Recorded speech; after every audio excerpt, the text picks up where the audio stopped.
A finals del segle XIX, la construcció d'una torre que havia de subministrar aigua a Barcelona va tenir un final tràgic i inesperat. Aquesta història va passar aquí.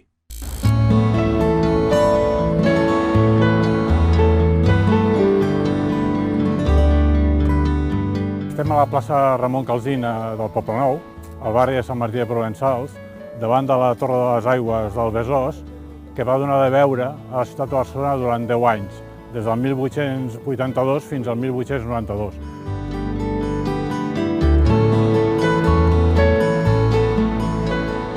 Estem a l'any 1848, a l'any de la primera exposició universal. Barcelona és una ciutat que està creixent, però té un problema molt greu. És una ciutat que passa set. En aquells moments hi ha 15 litres per habitant i dia d'aigua de boca, quan els estàndards són 200. Fins i tot hi ha ciutats com Roma que tenen 500. Doncs hi ha un senyor, que es diu Xavier Camps, que té una propietat aquí a Sant Martí, que és una finca que es diu La Conxita, que té molta aigua, una aigua excel·lent i moltíssima. Estem a prop del riu Besòs i tenim molta aigua. I jo el tinc. Muntaré una empresa que subministrarà aigua a Barcelona. En aquell moment, com que Barcelona està creixent, el subministre de l'aigua és una cosa particular. Tothom que tingués una mina o tingués un pou o tingués accés a l'aigua podia muntar una empresa per subministrar. No havia un monopoli de l'aigua.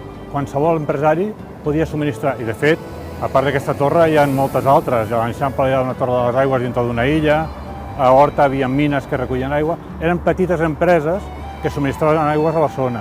Aquesta no era una petita empresa, aquesta va ser una gran empresa durant 10 anys.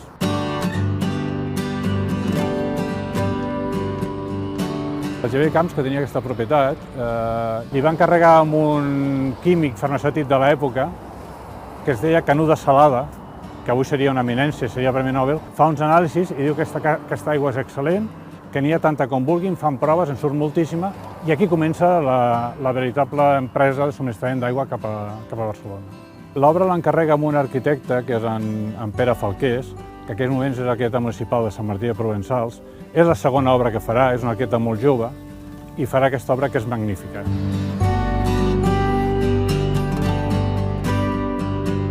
La Torre de les Aigües està molt propera al riu Besòs. El riu Besòs és un riu no gaire caudalós, però té molta aigua freàtica, moltíssima, però no té pressió aquesta aigua.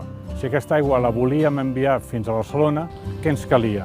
Calia bombejar-la i pujar-la i elevar-la a un dipòsit que pogués subministrar cap a Barcelona per gravetat. Per això la Torre de les Aigües. La inauguració va impactar molt, però la inauguració no es fa aquí. La inauguració es fa, en aquells moments, es feia la primera exposició universal de Barcelona del 1848 i es munta una font a lo que seria el parc de la Ciutadella actual. I la inauguració es fa allà.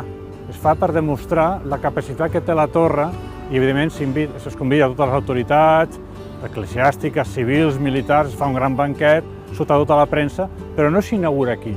S'inaugura el que és el parc de Ciutadella perquè és on es pot demostrar què és el que està fent la torre.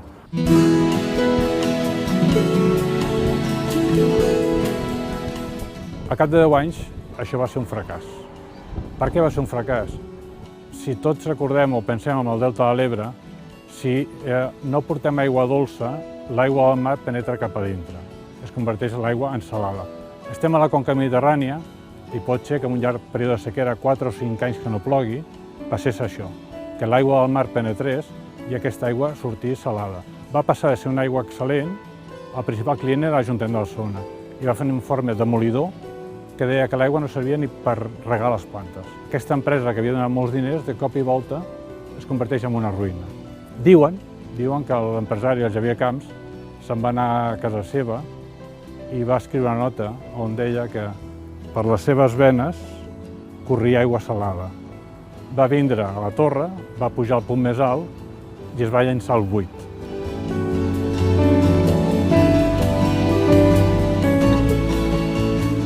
El que aquest senyor, probablement el Xavier Camps, el va portar al suïcidi, ara, 140 anys després, estem tots contemplant l'obra, la Torre de les Aigües, que nosaltres diem que és un monument a la grandesa de l'error humà.